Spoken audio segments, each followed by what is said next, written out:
Essentially, it involves defining a listener at specific port such as 443 and associating an SSL certificate with that listener. While this example uses a self-signed certificate, in a production environment, it's common to use a public certificate signed by certificate authority. To create a self-signed certificate, we use the OpenSSL command. We must create a self-signed certificate tls.crt with its corresponding key tls.key. Once the certificate is created, we need to store both the certificate and its key as a secret in Kubernetes. The secret's name must match the one specified in load balancer's annotation. And here's the command to create the TLS secret. And here's the command to create the TLS secret. Remember, it's essential to create the Kubernetes secret before creating the service, as the service references the secret in its definition. Once the secret is ready, you can use the command kubectl create to apply your manifest. Let's transition to OCI console and perform all these steps required for terminating SSL/TSL at the load balancer. Make a note, while this example uses a self-signed certificate, in a production environment, it's common to use a public certificate signed by a certificate authority. We are back to our OCI console, and let me clear the screen here. I'll press Ctrl L.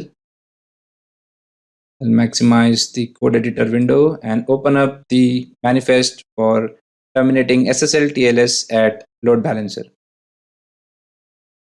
I'll first delete the previous deployment using the kubectl delete command. With this, I've deleted my Nginx deployment as well as the my Nginx SVC service, which means the load balancer is now deleted. I'll clear the screen here. If we refresh this page, we'll no longer be able to access our Nginx service. Let's take a look at our manifest file. The first part defines the Nginx deployment. The only thing that we have changed here is the replica set, which is now 2. And if we scroll down to the second part where we have defined the kind service, here we have added a couple of new notations. The port on which to support HTTPS traffic are defined by the value of annotation service.beta.kubernetes.io/OCI load balancer SSL ports. You can declare multiple SSL ports by using a comma separated list for the annotations value. In our case, we have just defined one port, which is 443. You can also define comma separated values like this. Let's stick to 1 for this example.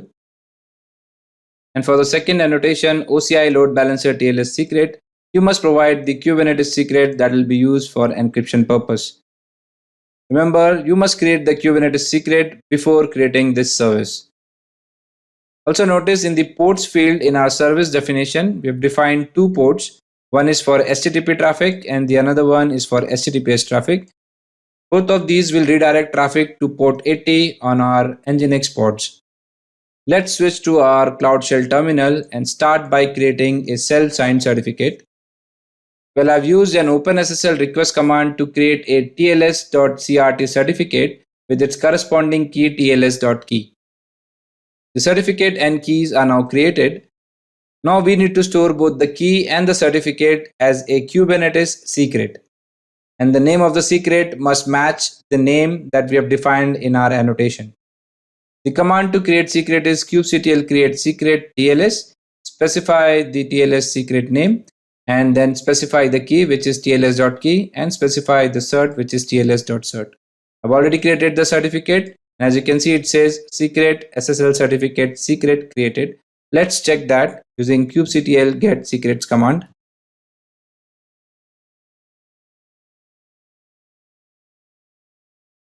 Well, there you go. Our secret SSL certificate secret of type TLS is created. Well, we have created the certificate and the key as well as the Kubernetes secret, and we have already addressed that in our manifest file over here. As you can notice, we already have the SSL certificate secret value defined for our annotation OCI load balancer TLS secret. Now I'll go ahead and apply this manifest file to our Kubernetes cluster. I'll clear the screen first and use the command kubectl create -f and the manifest name. Now, before I hit enter, let me quickly open up the load balancers page.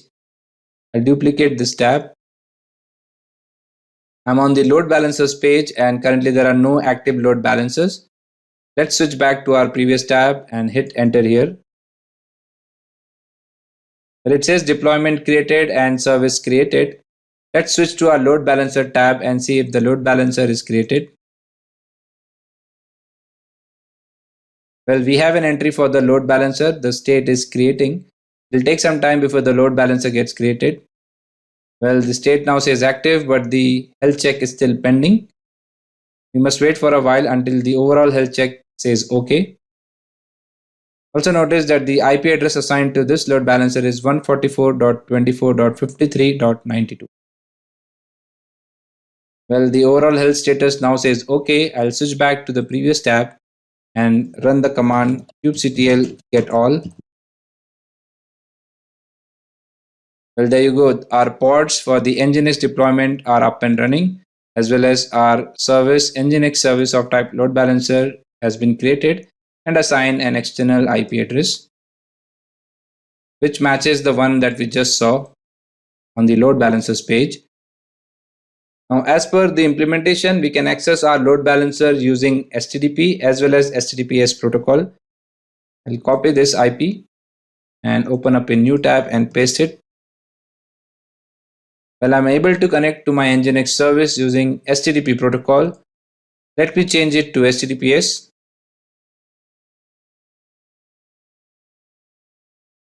And hit enter. Well, it gives you a risk related warning since it's a self-signed certificate. Let me go ahead and click on advanced. As I already mentioned, this is a self-signed certificate not to be used on a production environment. It says the certificate is not trusted because it's self-signed. I'll go ahead and click on accept the risk and continue. And there you go. We are able to connect to our Nginx service using HTTPS protocol. Well, with this, we were able to implement front-end SSL where we defined a listener at port 443 and associated an SSL certificate with that listener.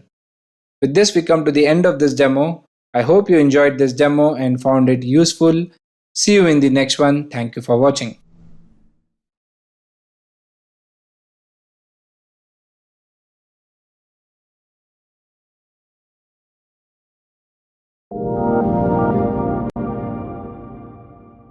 Welcome back. Let's continue exploring Kubernetes services of type load balancer. Let's get started. Let's talk about tailoring the bandwidth of your Oracle Cloud Infrastructure load balancer. The load balancer shape determines its maximum total bandwidth, encompassing both ingress and egress. By default, load balancers are born with a 100 Mbps shape, but there are other options available such as 400 Mbps and 8000 Mbps. But keep in mind, sufficient load balancer quota must be available in the region for the shape you specify. To specify an alternative shape for a load balancer, you must add the following annotation in the metadata section. For example, as given on the screen, service.beta.kubernetes.io/OCI load balancer shape, where value is the bandwidth of the shape, for example 100, 400 or 8000 Mbps. Let's transition to OCI console and create a Kubernetes service of type load balancer with an alternative load balancer shape. I've logged in into my OCI console, and for this demonstration, I'll quickly edit the nginx-lb manifest file. Here I'll add an annotation for the alternate shape, which is service-beta-kubernetes.io/OCI load balancer shape, and I'm providing the value as 400 Mbps. I'll save the file now and apply this manifest to our Kubernetes cluster. Use the command kubectl create -f and the file name. Let's hit enter. It says deployment and service created, but as we know, load balancer will take some time for creation. Let's head to the load balancers page on the next tab and do a quick refresh. Well, there you go. As you can notice, we have the load balancer in the creating state, and this time the shape is 400 Mbps. Let's head back to our Cloud Shell terminal and do a kubectl get all command.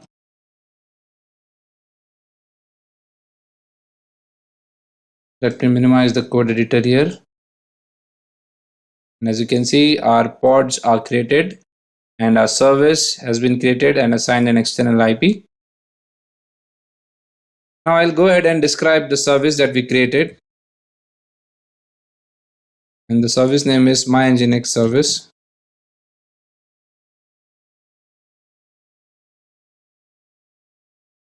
And from the annotation field of our service description, you can notice that we have created a fixed shape load balancer and the shape size is 400 Mbps. Now if you notice on the load balancer service page, Oracle recommends you to implement Kubernetes service of type load balancer as a cost-efficient flexible load balancer rather than a fixed shape load balancer. Moving on, as we've discussed, the shape of an OCI load balancer dictates its maximum total bandwidth. Now, you not only have the ability to specify different load balancer shapes, but can also dive into the world of flexible shapes, allowing you to define both a minimum and a maximum bandwidth for the load balancer. You must add the following annotations in the metadata section of your manifest file, starting with OCI load balancer shape and specify the value flexible. You must also specify OCI load balancer shape flex min, that is the minimum value for your load balancer shape, and OCI load balancer shape flex max, which is the maximum value for your flexible load balancer shape. Here 10 represents the minimum value and 100 represents the maximum value for this example. It's noteworthy that you don't need to include a unit of measurement when specifying the bandwidth values for flexible load balancer shapes, unlike the predefined shapes. For example, here we have specified bandwidth as 10 rather than 10 Mbps. Now let's transition to OCI console for a quick demonstration on flexible load balancer shapes. For this demonstration, I'll edit the nginx lb manifest file. I'll delete this annotation over here for the fixed shape load balancer, and I'll add the annotation as I discussed in the lesson.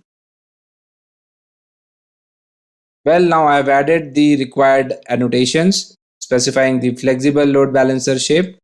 The minimum value for our load balancer shape is 10 Mbps and the maximum is 100 Mbps. I'll save this file and apply this manifest to our Kubernetes cluster. I'll minimize the code editor window here and clear the screen. Let's run kubectl create command and hit enter. It says deployment and service created, but as we know, the load balancer will take some time. Let's run the kubectl get all command. Well, the pods are up and running and the service of type load balancer is in pending state. Let's wait till the load balancer is created and assign an IP address to it. In the meanwhile, I'll go to the load balancers page and see the type of load balancer that is getting created. Well, as you can notice, we have the entry for our load balancer, and under the shape column, we can confirm that this is a flexible load balancer. And also, if you notice, since the shape of this load balancer is flexible and not fixed, and also if you notice, the recommendation message that used to pop up on this page regarding creating the load balancer using flexible shape no longer exists. Well, the flexible load balancer is now active and the overall health says OK. I'll copy this IP and quickly check the status by running this IP on a new tab. Alright, we are able to connect to our nginx service using the flexible shape load balancer. I hope you're liking the video. See you in the next one. Thank you for watching.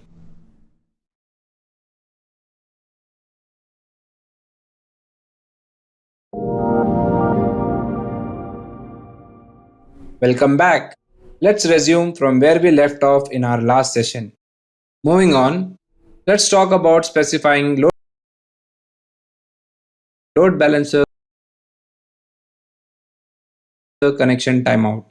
When provisioning an OCI load balancer for a Kubernetes service of type load balancer, you can specify the maximum idle time in seconds allowed between two successive receive or two successive send operations between the client and the backend servers.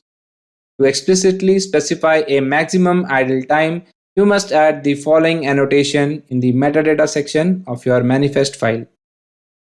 The annotation is service.beta.kubernetes.io/OCI load balancer connection idle timeout. And here the value is the number of seconds. Also note that if you don't explicitly specify a maximum idle time, a default value is used. The default value depends on the type of listeners.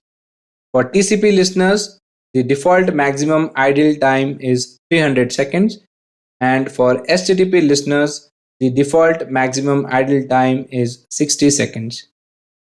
In this example, we have set the value to 100. As we continue our exploration of load balancers configurations, let's delve into specifying listener protocols. When OKE provisions a load balancer for a Kubernetes service of type load balancer, you have the power to define the type of traffic accepted by the listener, simply by specifying the protocol on which the listener accepts connection request. You must add the following annotations in the metadata section of your manifest file.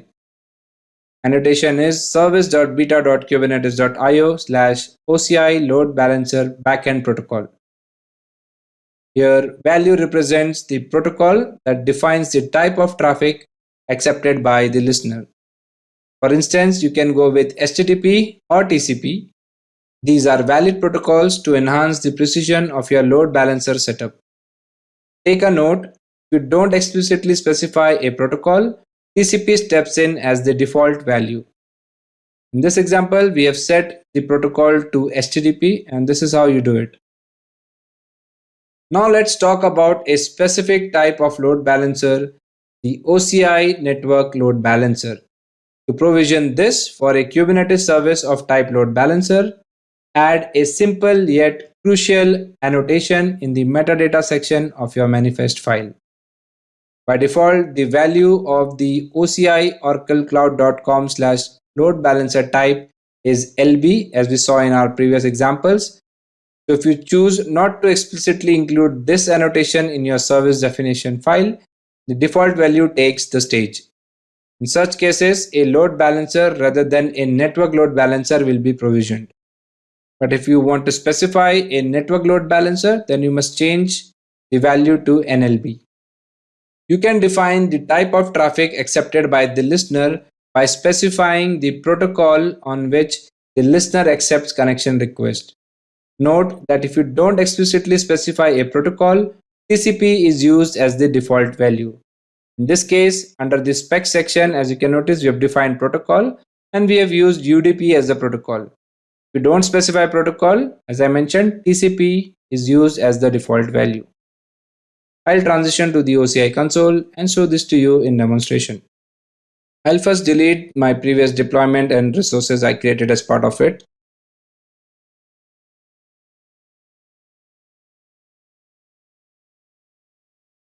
Well, this will clean all the resources that I created as part of my previous demo. In the meanwhile, let me just maximize the code editor and provide the annotations for the network load balancer. I'll delete the ones that I don't need here and simply change the value to NLB. I'll save this file. Let me minimize the code editor now and clear the screen in the Cloud Shell terminal. And let's now apply the Kubernetes manifest file that we just edited to create a network load balancer. I'll hit enter here. Let's run the kubectl get all command.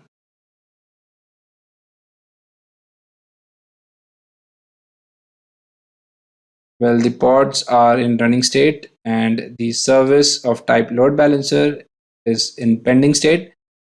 Let's jump to the load balancer page and see if we have the network load balancer getting created. And I'll select the network load balancer option here. And as you can notice, our network load balancer is created, the state is active, and it has been assigned a public as well as a private IP address, and the overall health for our load balancer says OK. I'll now copy this IP and paste it in a new tab. We are unable to connect to our Nginx service using the network load balancer, and that's because we should set up the ingress and egress security rules for the network load balancer. We must have a network security group as recommended by OCI, or we can have the security list associated to our load balancer subnet.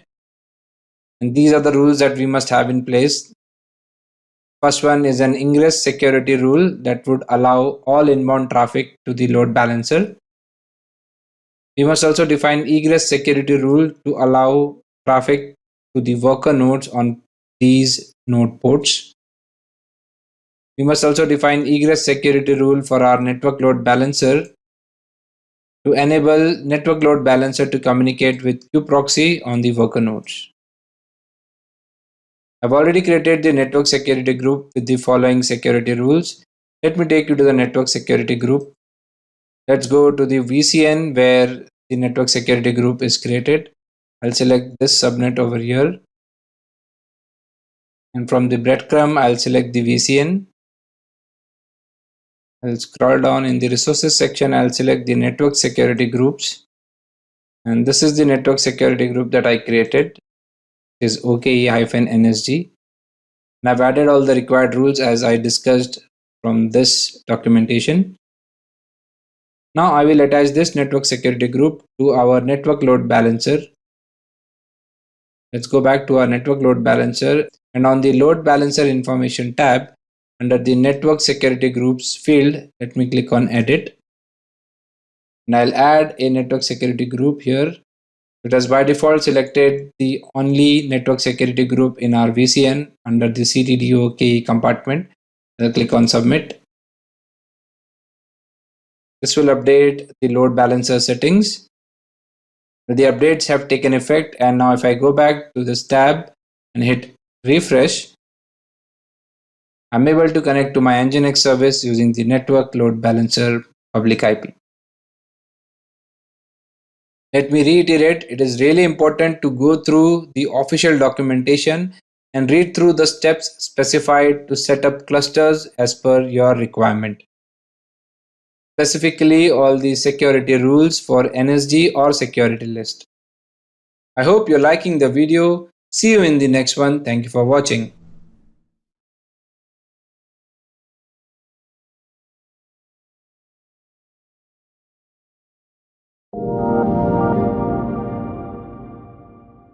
Welcome back. Let's resume from where we left off in our last session. OCI Network Security Group gives you control over traffic flow between resources. Security rules within an NSG ensure consistent security postures for all resources within it. To manage access to OCI load balancers or network load balancers provisioned by Container Engine for Kubernetes, you can use an existing NSG. And for that, you must include annotations, that is oci.oracle.com/oci-network-security groups, and specify your network security group OSID within double quotes. Make a note that NSG-OSID is a placeholder and must be replaced with an OSID of your existing NSG. You must also ensure that appropriate security rules for your load balancer and network load balancer subnet traffic are in place. And like I mentioned, this annotation works for both network load balancer as well as fixed shape load balancers. You can also specify up to 5 NSGs in a comma separated list as given in the following format. You can have up to 5 OSIDs of different NSGs, comma separated within double quotes. When opting to use a network security group to handle access for your OCI load balancer, It's recommended to disable Kubernetes security list management.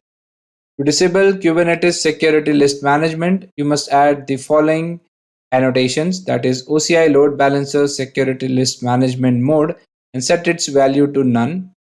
Once you disable the security list management, you must set up NSGs with security rules for node pools, Kubernetes API endpoints, kubeproxy health port, health check port range, and load balancers.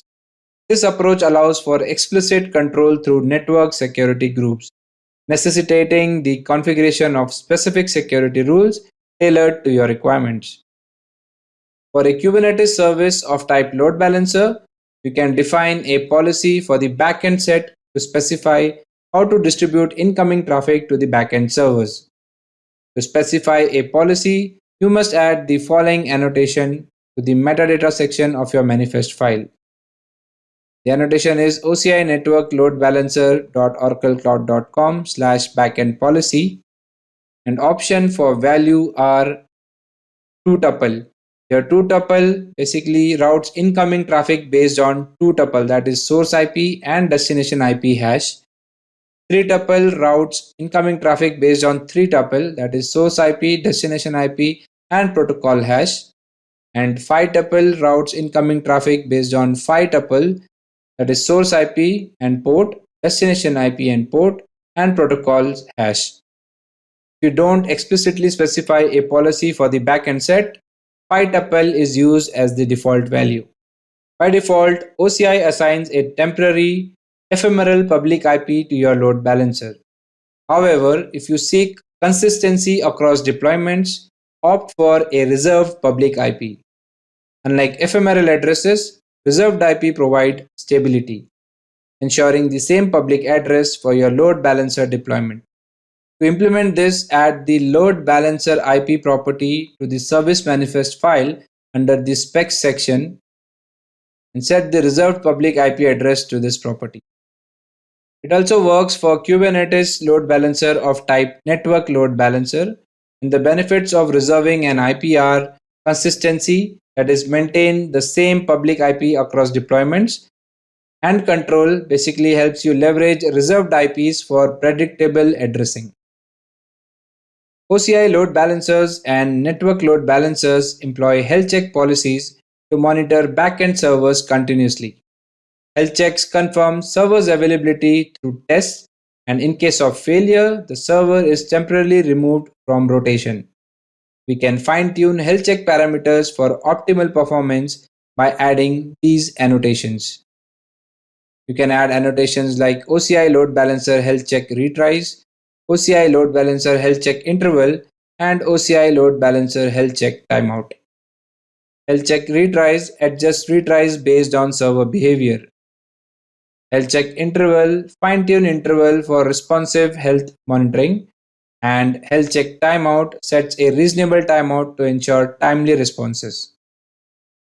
Make a note that the value placeholder is a numeric value in milliseconds.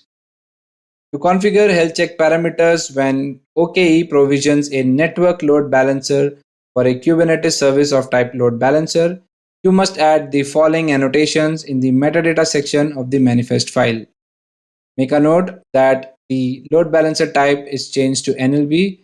Also, the annotations for the network load balancer is different as compared to the one we saw for the fixed type load balancer. If not explicitly specified in the manifest file, these default values are applied. Default values provide a balance between responsiveness and reliability in health checks. The default value for health check retries is 3 milliseconds. The default value for health check interval is 10,000 milliseconds, and the default value for health check timeout is 3000 milliseconds. And they remain same for the OCI load balancer of type load balancer and network load balancer. Let's recap the key points to remember. Firstly, the ability to create a new fixed shape load balancers has reached end of life. Oracle recommends creating flexible shape load balancers for cost efficiency. Oracle strongly recommends implementing Kubernetes service of type load balancer as cost-efficient, flexible load balancers. Avoid using the console, OCI, CLI, or API to modify these load balancers and network load balancers created using Kubernetes manifest. When load balancing across virtual nodes, keep in mind that it's across pods running on those virtual nodes. To tweak load balancer or network load balancer setting in an network security group, simply update the annotation and reapply the manifest. To wrap up, in this lesson we delved into defining Kubernetes service of type load balancers. We covered and explored powerful annotations required to set up these load balancers. For a detailed list, refer to the official documentation. I hope you enjoyed the lesson. See you in the next one. Thank you for watching.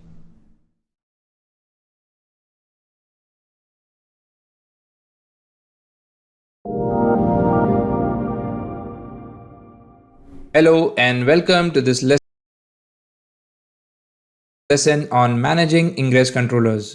I am Mahendra Mehra, your senior OCI instructor at Oracle University. Let's get started. A Kubernetes ingress controller serves as the enforcer of rules defined in a Kubernetes ingress. Its primary role is to manage, load balance, and route incoming traffic to specific service pods residing on worker nodes within the cluster. At the heart of this process is the Kubernetes ingress resource. Think of it as a blueprint, a rich configuration holding routing rules and options specifically crafted for handling HTTP and HTTPS traffic.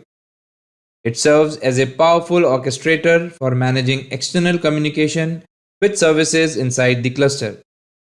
Efficiency comes with consolidation. With a single ingress resource, you can neatly gather routing rules for multiple services. This eliminates the need to create a Kubernetes service of type load balancer for each service seeking external or private network traffic. The OCI native ingress controller is a powerhouse. It crafts an OCI flexible load balancer, your gateway to efficient request handling. The OCI native ingress controller seamlessly adapts to changes in routing rules with real-time updates. And what about integration with OKE cluster? Absolutely, it harmonizes with the cluster for streamlined traffic management. Operating as a single pod on a randomly selected worker node, it ensures a balanced workload distribution. On the flip side, we have the Nginx ingress controller. As a third-party solution, it specializes in load balancing and routing. However, do be mindful of resource consumption. If handling a significant amount of HTTPS traffic, compute resources could be substantial. In a nutshell, we discussed an overview of ingress and ways to set it up in OKE. Thanks for tuning in and stay tuned for more in the next video.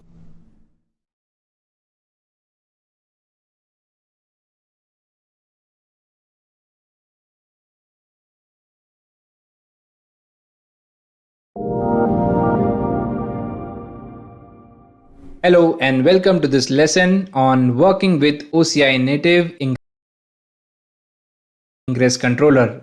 In this lesson, we will find out how to set up the OCI native ingress controller to implement the rules and configuration options defined in a Kubernetes ingress resource to load balance and route incoming traffic to service pods running on worker nodes in an OKE cluster.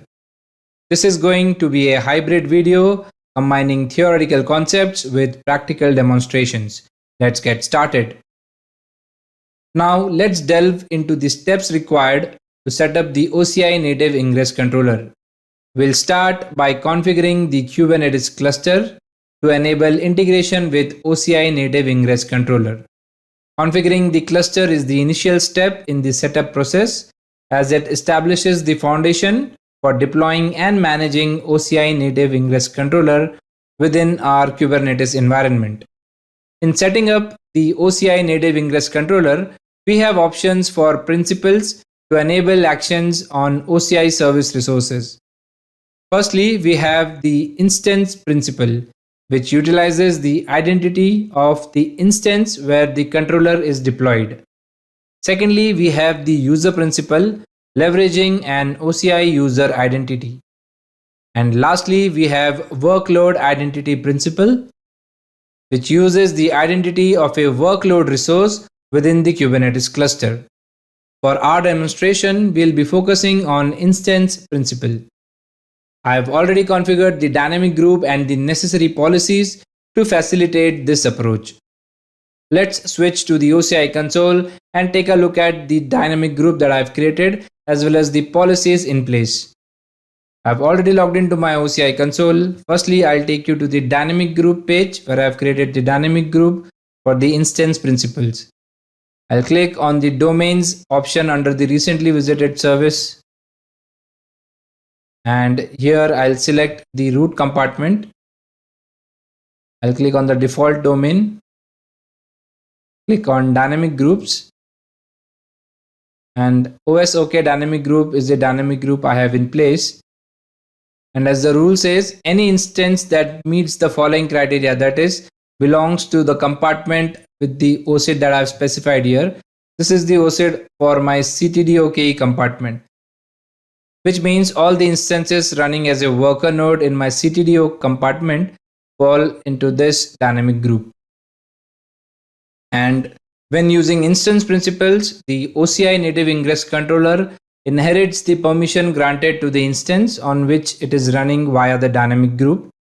And since our worker node instances belongs to the dynamic group OSOK dynamic group, we must create dynamic group policies. I'll go to the policy page and I'll show you the policies in place for the dynamic group OSOK dynamic group. I'll click on identity from the breadcrumb. Go to policies and select the parent compartment of my CTDO compartment where I have created these policies. As you can see, the policy name is OKE Native Ingress Controller Policy. Well, these are the list of policies that we must have in place, which allows the dynamic group to manage load balancer, to use virtual network family, to manage the CA bundles, manage CA bundle associations, manage leave certificates, read leave certificate bundles, manage certificate associations, read certificate authorities, to manage certificate authority associations, to read certificate authority bundles, and finally to read cluster family, all within the compartment CTDO key. You can also replace the location with tenancy as per your requirement. You can also refer to the official documentation that is available at docs.oracle.com. All you need to do is reach the docs.oracle.com URL and simply search for setting up OCI native ingress controller on a Kubernetes cluster. You'll land up on this page. Simply scroll down and you can read through the instructions. Like I said, to enable access to OCI service and resources, you can opt for instance principal, user principal, or workload identity principal. And there are instructions provided to set up each of these types. In our case, we are going with the instance principal, which I already showed you that I've configured the dynamic group and I have created the required policies which are in place. These are the policies that we have set up. And if you are going for user principal, the policies remains the same. But if you are going for workload identity principles, then the way you write policies will change. And this is the syntax to write the policy. You can simply copy the policy templates provided in the official documentation and replace the placeholders with the actual value, cluster ID in this case. I'll head back to the slide deck. Moving on to the next step, we'll be installing Cert Manager. This component is essential as the OCI native ingress controller utilizes webhooks to inject pod readiness gates into pod specifications. For security purposes, the webhook server must run in HTTPS mode, necessitating certificates and keys. Cert Manager handles the generation and management of these certificates and keys. To install the Cert Manager, I'll go back to the OCI console. As you can notice from the official documentation, it's easy step. Simply need to copy the command which says kubectl apply -f and the URL to our cert manager manifest. I've copied the command. Now I'll move to my local machine from where I'll be configuring the Kubernetes cluster. Alright, this is my local machine, and the first step that you need to ensure is that you have configured kubectl access to your Kubernetes cluster. I've already done that. I'll confirm that using the kubectl get nodes command. And as you can notice, it has returned me the list of worker nodes running on my Kubernetes cluster, which means I'm connected to the Kubernetes cluster where I'm installing the OCI native ingress controller. I'll go ahead and paste the kubectl apply command for the cert manager. Well, from the output, we can confirm that all the required resources for the cert manager have been created and the cert manager is active on the system now. I'll clear the screen. I'll head back to the slide deck. Our next step is to install Helm CLI.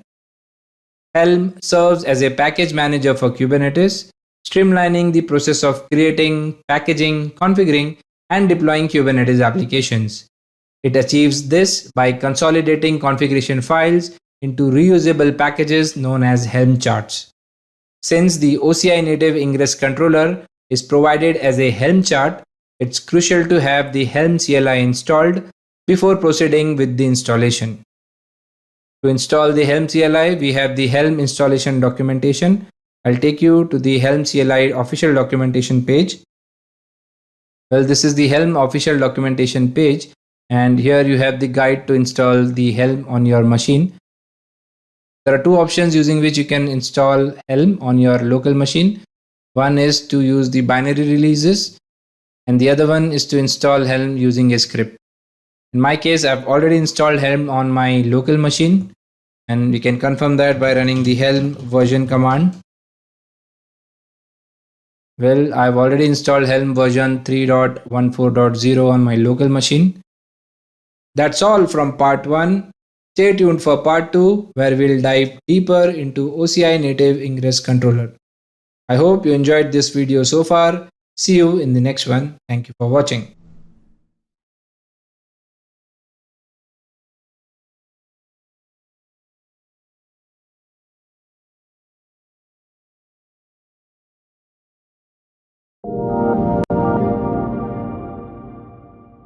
Welcome back. In this video, we will continue our exploration of the OCI native ingress controller.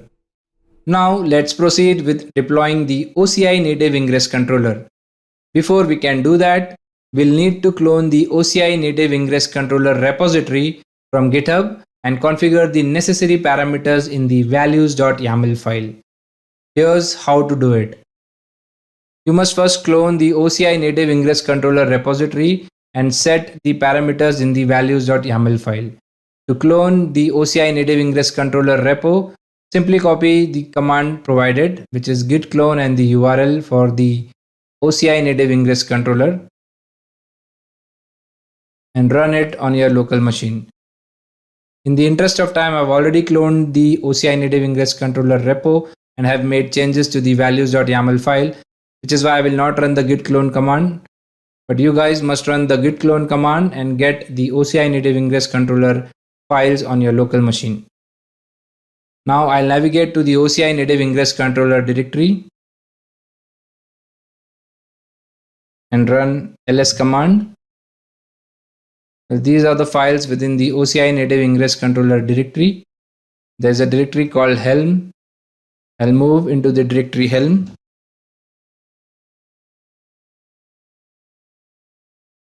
And within Helm, I will move to OCI native ingress controller directory.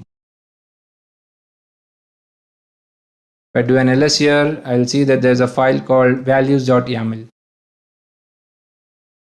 Once you clone the repository, you must navigate to this location and open the values.yaml file. Now I'll open the values.yaml file using the nano editor. Now within the values.yaml file, we need to set up some values. The first one is for the compartment ID. We must provide the compartment OCID of the compartment where we are deploying our resources. And in my case, it's CTD OKE compartment, which is why I provided the OCID of my CTD OKE compartment already. Next is to set the subnet ID parameter with the OCID of the load balancer's subnet. I've already copied the subnet ID for my load balancer subnet as part of the VCN where my cluster is running. Just notice the last four letters, which is 6SJQ. Now I'll move to the OCI console and let's go to the Kubernetes cluster service page. I'll move to my CTD OKE compartment, and OCI OKE CA demo is the cluster where I'm installing the OCI Cloud Native Ingress Controller. I'll click on the cluster name and click on the VCN link provided under the network information. Under the subnets list, I'll select the SVC LB subnet, which is the subnet for load balancers. I'll click on it. And as you can notice, the last four letters are 6SJQ. This is the OCID of the load balancer subnet, which I've provided in the values.yaml file over here. The next thing is to set the cluster ID parameter to the OCID of the Kubernetes cluster where you're deploying the OCI Cloud Native Ingress Controller. I've already provided the value to the cluster ID parameter. Let's cross check. The last four letters are FKAA. I'll go back to my cluster, and if I click on show under the cluster ID field, you can notice that this is the OCID that I have provided, the OCID of my cluster OCI OKE CA demo. If I move down, additionally, if you wish to enhance the availability of the OCI Native Ingress Controller by running multiple instances, you can simply adjust the replica count parameter here. I've already changed it to 3. Initially it was 1. When we change the replica count to 3, each instance of OCI Native Ingress Controller will run as a separate pod within the Kubernetes cluster, and one pod is designated as the leader and actively serves as the OCI Native Ingress Controller, while the remaining pods are in the standby mode. In case the leader pod becomes unavailable, one of the standby pods will be promoted as the new leader, ensuring continuous availability of the OCI Native Ingress Controller. It's a good practice to always have replica count more than 1. And if we move further down, under the auth type parameter, we need to specify how the OCI Native Ingress Controller will access the OCI services and resources.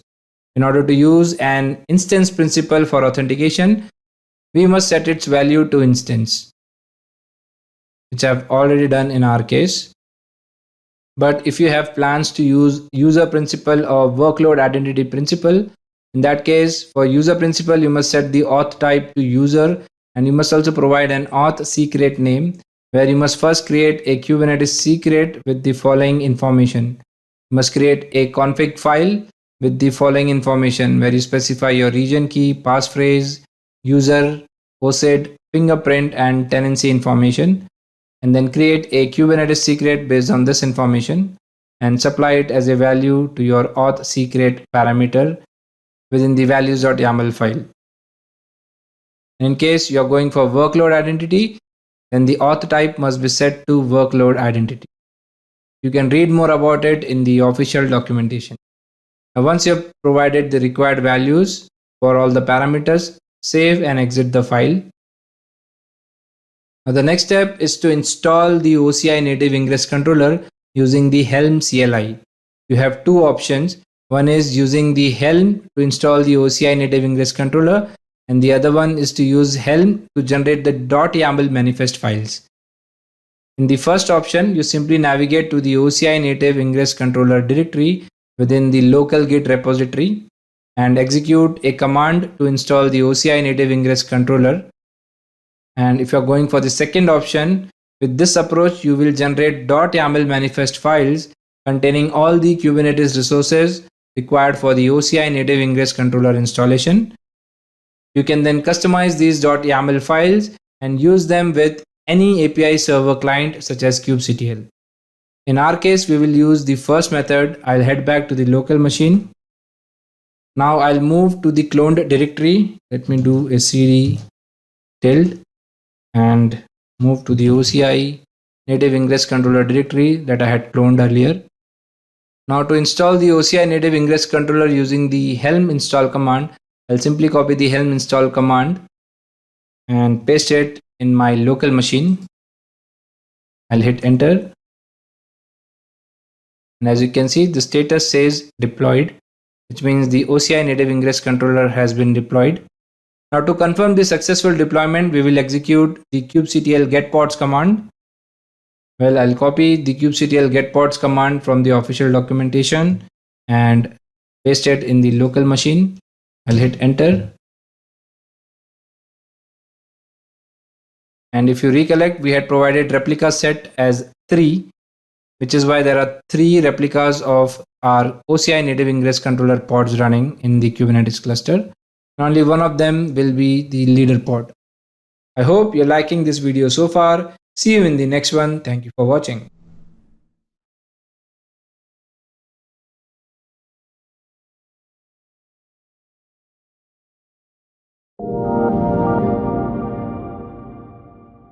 Welcome back. Let's continue our exploration from where we left off in the previous video. Now, to fully utilize the OCI native ingress controller, you need to create several Kubernetes resources. Here's a breakdown of each resource. First one is the ingress class parameter resource. This custom resource defines the specifics of the OCI load balancer that the OCI native ingress controller will create. Next is the ingress class resource. This resource is responsible for creating a new load balancer. This ingress class resource will reference the ingress class parameters resource to determine the characteristics of the load balancers to create. It also specifies whether the OCI native ingress controller should be the default controller for ingress resources. Let's head back to our local machine and take a look at the service manifest for these resources. I'll move to the directory where I have these resources created.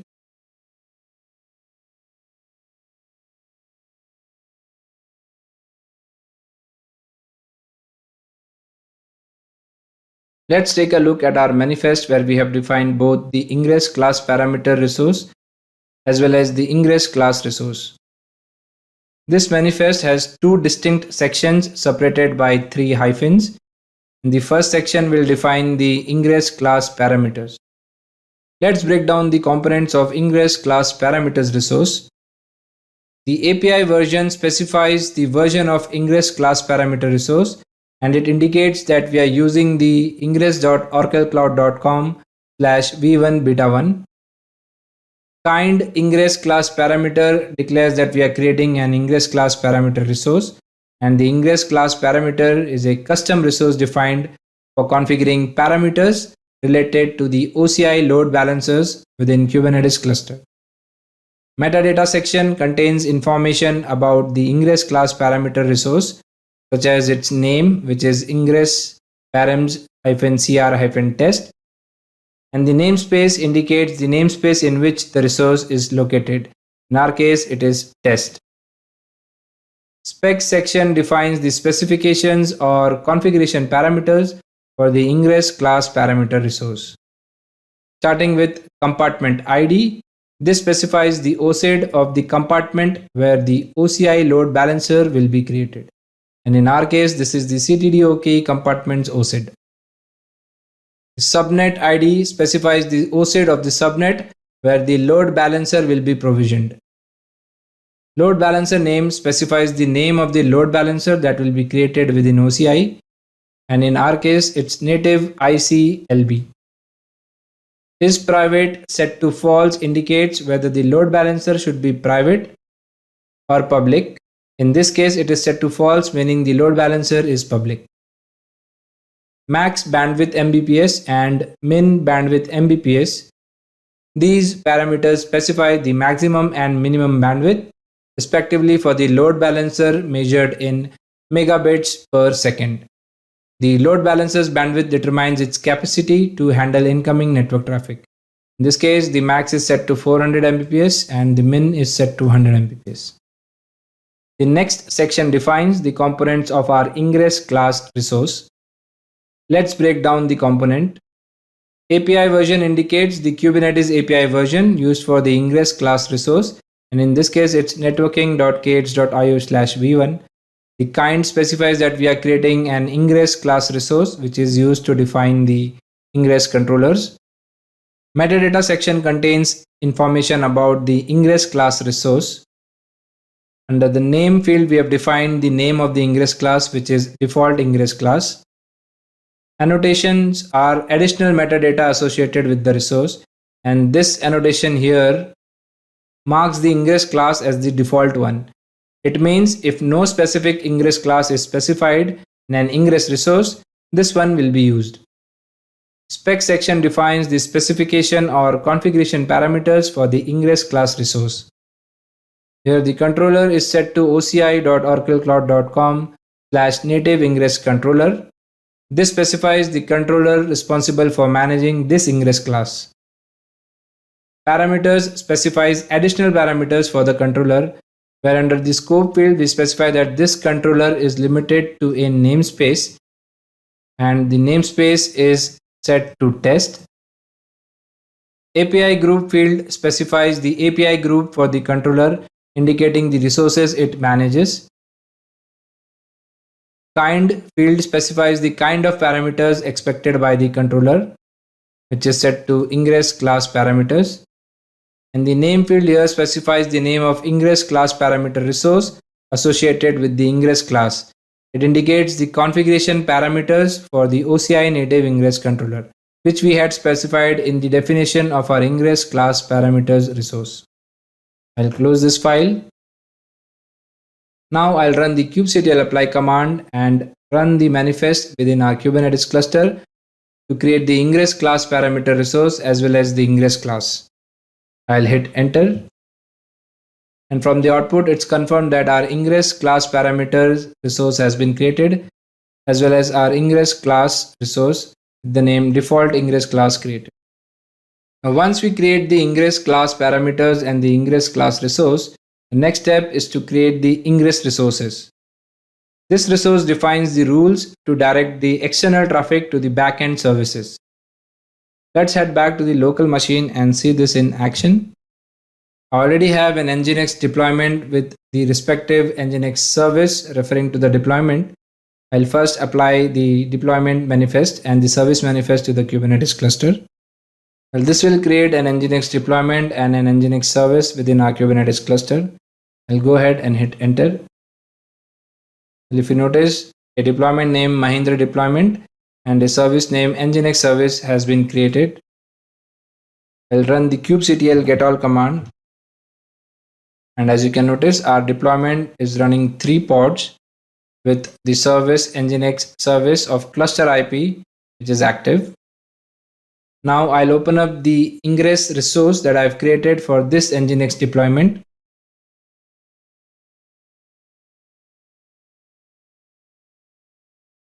Now this YAML manifest defines an ingress resource in Kubernetes, and let's break down its components. The API version indicates the Kubernetes API version used for the ingress resource, and in this case it's networking.kh.io/v1. The kind has been set to ingress, which specifies that we are creating an ingress resource. Metadata section contains information about the ingress resource, where we have specified the name for this ingress resource, which is native IC ingress Nginx. Spec section defines the specification or configuration parameters for the ingress resource. The first parameter under the spec section is the ingress class name. This specifies the class of the ingress controller that should be used to implement the ingress, and this refers to the name of the ingress class resource we created a while back. Rules defines the routing rules for the incoming traffic. Here HTTP indicates rules apply to HTTP traffic. Paths specifies the path for which the rule applies. The path type has been set to exact. This specifies that the path matching should be exact, and the path field value is set to /. This specifies that the exact path / for which this rule applies. And backend specifies the backend service to which the traffic should be forwarded if the path matches. Service specifies the Kubernetes service to which the traffic should be routed. Name specifies the name of the backend service, which in our case is Nginx service, which we created a while ago. Port here specifies the port on which the service is listening, and in our case, the Nginx service is listening on port number 80. This indicates that the traffic will be forwarded to port 80 of our backend service, Nginx service. I'll close this manifest and use the kubectl apply command to apply this to our Kubernetes cluster.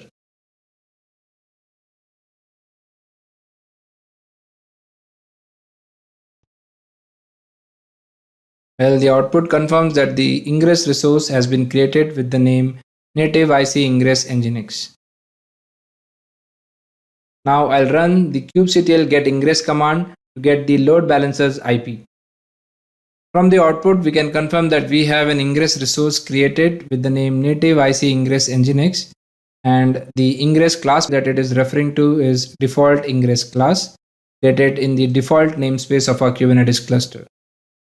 And this is the IP address of the load balancer that the ingress created for us. I'll copy the IP address. I hope you're liking this video so far. See you in the next one. Thank you for watching.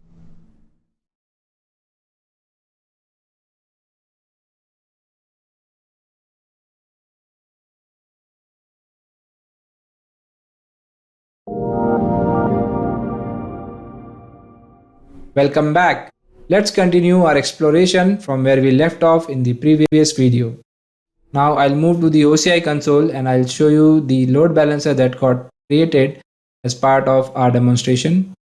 I'll go to the load balancer service, click on networking, click on load balancers. Here I'll click on load balancer, and as you can notice, we have our load balancer with the name native ICLB created with the IP address available in the IP address column and the overall health of which says OK.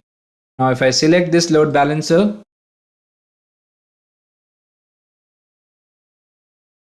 and go to the backend sets, you can notice that there is a backend set created for this load balancer. Now this backend is derived from the Nginx deployment that we are running in our Kubernetes cluster, and since the replica set count has been set to 3, there are 3 backends available as part of this backend set. If I click on the backends, you can notice that these are the 3 pods that are running our Nginx deployment. Just make a note of the IP address, and if I go back to the local machine, I'll clear the screen here and run the kubectl get pods -o white command. Well, these are the 3 pods running our Nginx server, and they are all running on the node with different IPs, but the pod IPs are mentioned here, and these pod IPs is what we see in the backend set for our load balancer. This means that the traffic coming to the load balancer will be diverted to these pods. If I go back to the backend sets, the other one is the default ingress backend, which I have not defined. That is why it says incomplete. We can also define a default ingress to specify the default backend to which the traffic must be directed. Now I'll open up a new tab and paste the load balancer's IP over here and hit enter. As you can notice from the welcome page, we are connected to the Nginx service that is running as part of our Nginx deployment within the Kubernetes cluster. Now I'll create another ingress resource for a different deployment, and let's see if our OCI Cloud Native Ingress Controller handles another ingress resource smoothly. I'll open up the manifest for another ingress resource that I have configured. In this manifest, we have defined the deployment definition for a test echo server that is running the image echo server 1.4. And we also have defined the service section that exposes our deployment on port 8080. And at the very bottom, we have the definition for our ingress resource. Under the rule sections, we have defined that this is the rule that applies to HTTP traffic, and the path specifies the path for which the rule applies. The path type is set to exact, where we are looking for an exact path match with the value test echo 1. And the backend service is defined where the name of the service is test echo 1, which we have already defined here. Port number here is defined as 80, indicating that the traffic should be forwarded to port 80 of the backend service test echo 1. I'll close this manifest and apply it on our Kubernetes cluster.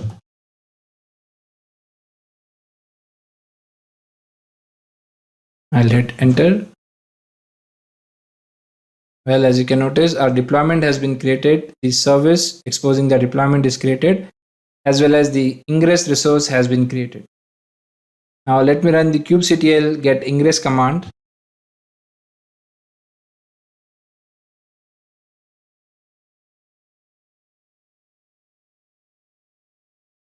From the output, we can see there are two ingress listed.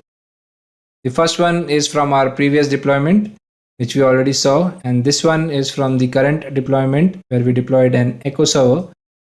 And as you can notice, it is pointing to the same load balancer IP. And now to route the traffic to the test echo server deployment that we have created in our Kubernetes cluster, I need to specify the exact path as defined in the rules section. And it was /test echo 1. I'll go ahead and hit enter. And as you can notice, we have received some header values from our echo server pod that are running within our Kubernetes cluster. Now with this, it is clear that using OCI Cloud Native Ingress Controller, we are able to navigate to multiple backend services using just one load balancer IP. And all of this is made possible using the routing rules. And like I mentioned, you can add route rules to the ingress resource manifest. Here, the OCI Native Ingress Controller supports host-based routing, path-based routing, both host and path-based routing, as well as default backend routing. When I say host-based routing, you can route requests based on host.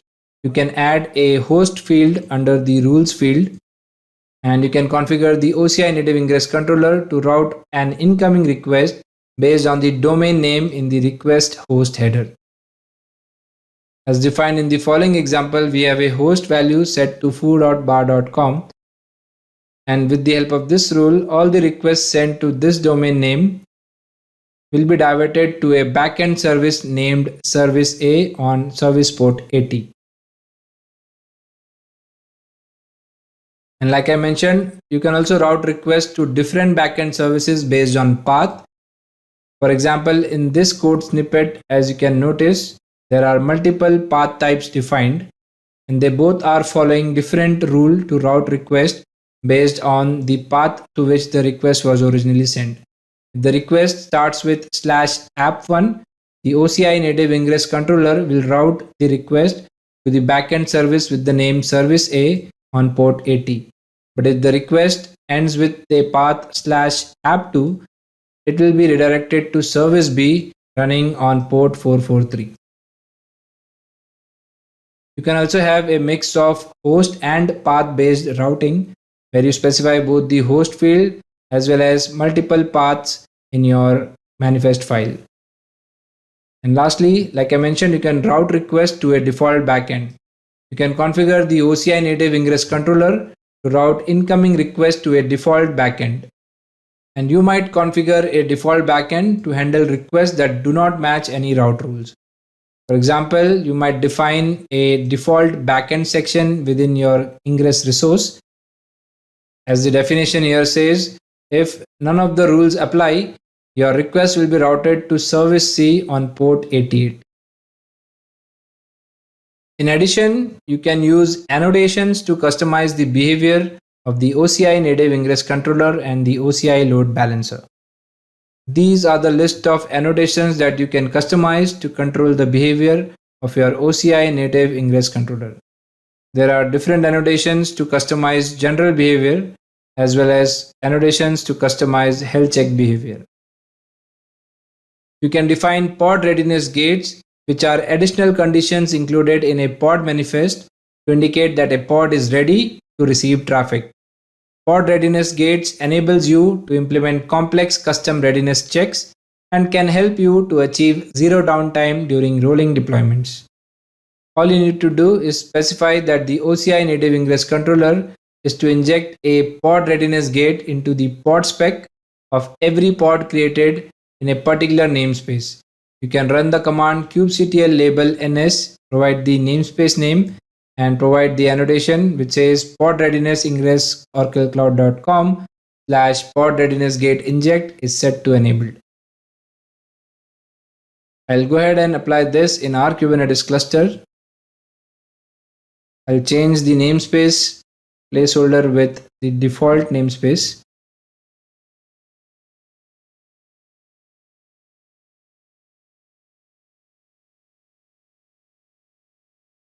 And hit enter. Well, the namespace default has been labeled and the pod readiness gate has been injected. Now I'll delete the deployment and services I created. Let me do it for the Nginx deployment, and then we will reapply it to our Kubernetes cluster and check the pod readiness gate.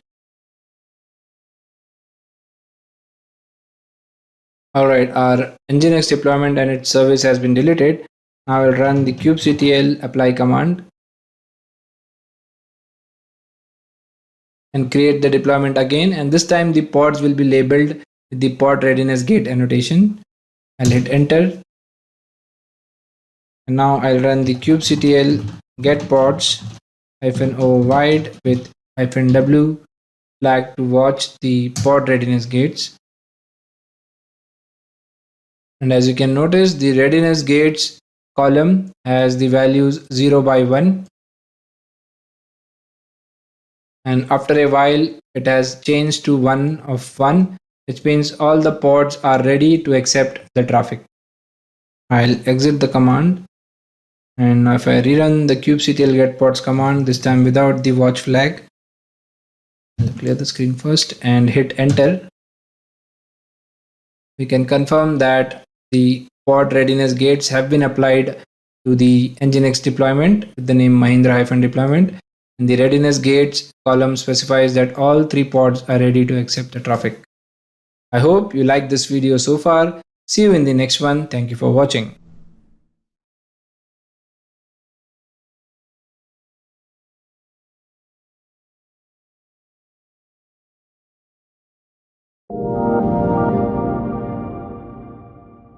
Welcome back to our final segment on exploring the OCI native ingress controller. Let's continue from where we left off in the previous video. Let's get started. You can also use the OCI native ingress controller to support secure HTTPS communication. Using the OCI native ingress controller, you can set up OCI load balancers, listeners, and backend sets to handle traffic encrypted using TLS, formerly known as SSL. And lastly, you can review ingress resource manifest validation errors detected by OCI native ingress controller through pod logs. To review the log of the pod running on the OCI native ingress controller, you can simply obtain the name of the OCI native ingress controller pod by entering the kubectl get pods command. To review the log of the pod running the OCI native ingress controller, we'll simply copy the command to get the pod names.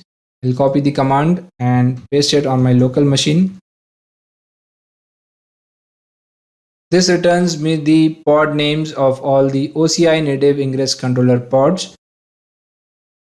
Once you get the names of the pod running the OCI native ingress controller, and if multiple pod names are returned, we must identify the leader by reviewing the log for each pod, and we must eliminate the pods that are stuck in an acquiring lease state.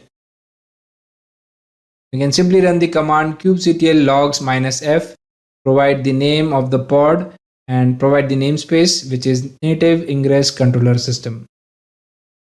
I'll copy this command and let's check which of our pod is running as a leader. I'll replace the pod name placeholder with the pod name. I'll go in the order of pod names listed. I'll copy the first pod name and paste it here. Hit enter. Well, from the output, it's clear that this pod is not our leader pod because it's continuously looping at failed to acquire release. I will kill this command and I'll clear the screen. I'll rerun the get pods command. And this time I'll specify the second pod name. I'll simply copy the pod ID and hit enter. Well, our second pod is also not the leader pod. I'll kill the command, clear the screen, rerun the kubectl get pods command. This time I'll provide the third pod name in the list. I'll just copy the pod ID and hit enter. Well, from the output, we can see that most of the work is being done on this pod, which means this is our leader pod. And just in case you encounter any validation errors, you can simply search for validation failure string within the pod log and try to eliminate the error. Now let's take a look at some of the key points to note when using OCI native ingress controller. The Kubernetes cluster must be running Kubernetes version 1.25.4 or higher. The cluster must have load balancer subnet security rules configured, and this is very important. As you can read from the official documentation itself, the prerequisites mention that the load balancer security rules to allow inbound and outbound traffic to and from the load balancer subnet must be configured. And to view the ingress and egress rules, you can click on the given link.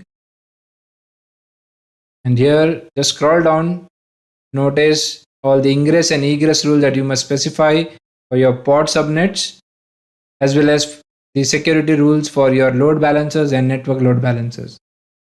You must ensure to set up the ingress security rule in both your network security group, which is recommended, or you can also set it in the security list associated with the load balancer. Moving on, the cluster can be using either the OCI VCN native pod networking CNI plugin or the Flannel CNI plugin for pod networking. There's a catch here. If the cluster uses the OCI VCN native pod networking CNI plugin for pod networking, the OCI native ingress controller will add pods as backends, as we had seen in the demonstration.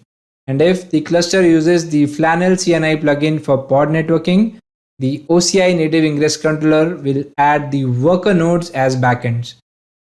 And one more thing to note is that the OCI native ingress controller only supports backend services of type node port as specified in the services manifest. The use of instance principles to enable the OCI native ingress controller to access OCI services and resources is not supported in clusters using virtual nodes. Another thing to note is you can specify workload identity principles only with enhanced clusters and not with basic clusters. With this, we come to the end of this lesson where we saw how to configure the OCI native ingress controller on your container engine for Kubernetes clusters. I hope you found this hybrid lesson useful where we covered both the theory and practical demonstration. See you in the next one. Thank you for watching.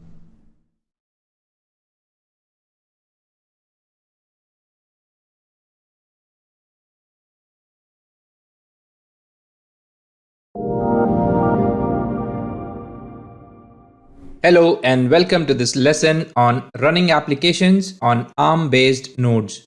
I am Mahendra Mehra, your senior OCI instructor at Oracle University. So let's get started. Compared to other shapes, ARM-based shapes provide better price performance, greater security isolation. Here, each core operates as a single threaded entity, improving the security of your applications and data, thus resulting in more consistent performance. Typically, developers use ARM-based worker nodes in Kubernetes cluster to develop and test applications. Selecting the right infrastructure is crucial for optimal performance. And when it comes to running applications on ARM-based nodes, you have a range of options at your fingertips. First up, consider the choice between ARM-based bare metal shapes and flexible VM shapes. Each comes with its own unique advantages. Now let's talk about the heart of it all, the Ampere A1 compute instances. These instances are driven by the cutting-edge Ampere Ultra processor, ensuring high performance and efficiency for your workloads. You must specify the ARM-based node pool shapes during cluster or node pool creation. Whether you choose to navigate through the user-friendly console, leverage the flexibility of the API, or command with precision through the CLI, the process remains seamless. Now let's explore the flexibility of defining pods to run exclusively on ARM-based nodes within a heterogeneous cluster setup. In scenarios where a cluster comprises node pools with ARM-based shapes alongside other shapes such as AMD 64, you can employ a powerful tool called Node Selector in the pod specification, as highlighted in the red font on the screen. This allows you to precisely dictate that an application should exclusively run on ARM-based worker nodes, ensuring your workloads aligns with the desired architecture. For instance, consider the following configuration file. It serves as a blueprint for defining a pod set to execute specifically on any ARM-based node within the cluster. The node selector field in the pod specification is where you define the requirements based on the node labels. It's a map of key value pairs that must match the labels of nodes for the pod to be scheduled on these nodes. In this example, the pod name nginx will only be deployed on those nodes who have the label as defined in the node selector field. If you want to deploy an application on both ARM-based and non-ARM-based worker nodes in the same cluster, you must use multi-architecture images, sometimes known as manifest list, which are stored in an open container initiative compliant registry like Oracle Cloud Infrastructure Registry. This is the example of manifest list, which contains multi-architecture images. As you can see, as you can notice, one of the images being used is Golang Alpine and the other one is Alpine latest. You build multi-architecture images from a single source tree with one image tag that include images for both x86 and ARM architectures. And you can build multi-architecture images using Docker BuildX, Podman, and tools like Builda. When working with ARM-based nodes in Kubernetes clusters, there are some essential considerations that ensure a seamless configuration experience. Firstly, note that you can specify ARM-based shapes for node pools in clusters running Kubernetes version 1.19.7 or later. Once you've created a node pool with an ARM-based shape, it's important to keep in mind that you cannot alter the node pool to have a non-ARM-based shape afterward. Similarly, if you have configured a node pool with a non-ARM-based shape, you cannot switch it to have an ARM-based shape. In addition, when specifying an ARM-based shape for a node pool, you must also choose an image that is compatible with the selected shape. This ensures that your configuration remains harmonious and optimized for the desired ARM-based environment. To recap, we've explored the benefits of ARM-based nodes, emphasizing better price performance and security. When configuring clusters, specify ARM-based shapes wisely and utilize node selectors to define pods for exclusive ARM-based execution. Armed with these insights, you are poised for optimal performance in your application deployments. I trust you found this video